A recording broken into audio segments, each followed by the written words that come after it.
અધ્યક્ષ અખિલેશ યાદવે ઉત્તર પ્રદેશની ભાજપ સરકાર પર આકરા પ્રહારો કરતા ગંભીર આરોપો લગાવ્યા। એક જાહેર સભામાં સમાજવાદી પાર્ટીના અધ્યક્ષ અખિલેશ યાદવે જણાવ્યું હતું કે ભાજપ સરકાર ખુદ માફિયાઓને રક્ષણ પૂરું પાડી રહી છે। આજે રાજ્યમાં encounter mafia, cup syrup mafia અને નીટ માફિયા સક્રિય છે।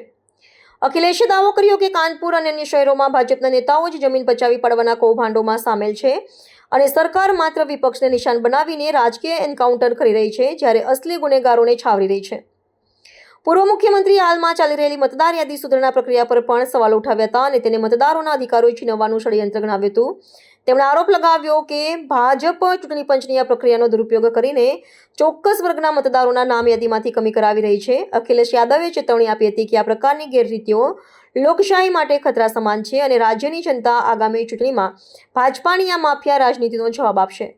તેમણે કટાક્ષ કર્યો હતો કે જેઓ રાજ્યને માફિયા મુક્ત બનાવવાની વાતો કરતા હતા તેઓએ જ નાના માફિયાઓને ભેગા કરીને એક મેગા માફિયા તંત્ર ઊભું કર્યું છે। સંભલ હિંસા અને કાયદો વ્યવસ્થાની સ્થિતિ અંગે બોલતા સપા પ્રમુખે કહ્યું કે સરકાર પોતાની નિષ્ફળતાઓ છુપાવવા માટે સમાજમાં ભાગલા પાડી રહી છે। તેમણે ઉમેર્યું કે ડ્રગ્સ અને પેપર લીક જેવા કૌભાંડોમાં ભાજપ સરકારની સંડોવણી સ્પષ્ટ દેખાઈ રહી છે, જેના કારણે યુવાનોનું ભવિષ્ય જોખમમાં મુકાયું છે। અખિલેશ યાદવે પોતાની પાર્ટીના કાર્યકર્તાઓને આ મુદ્દાઓ પર જનજાગૃતિ લાવવા અને ભાજપના કથિત ષડયંત્રનો પર્દાફાશ કરવા આહવાન કર્યું હતું। આ નિવેદન પેટા ચૂંટણીના પરિણામો અને રાજ્યમાં ચાલી રહેલા રાજકીય ગરમાવો વચ્ચે આવ્યું છે।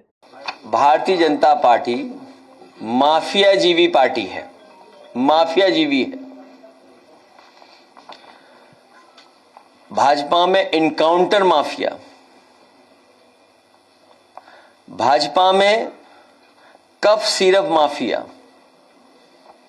भाजपा में नीट माफिया, भाजपा में स्क्रैप माफिया, भाजपा में थाना के लिए वसूली माफिया,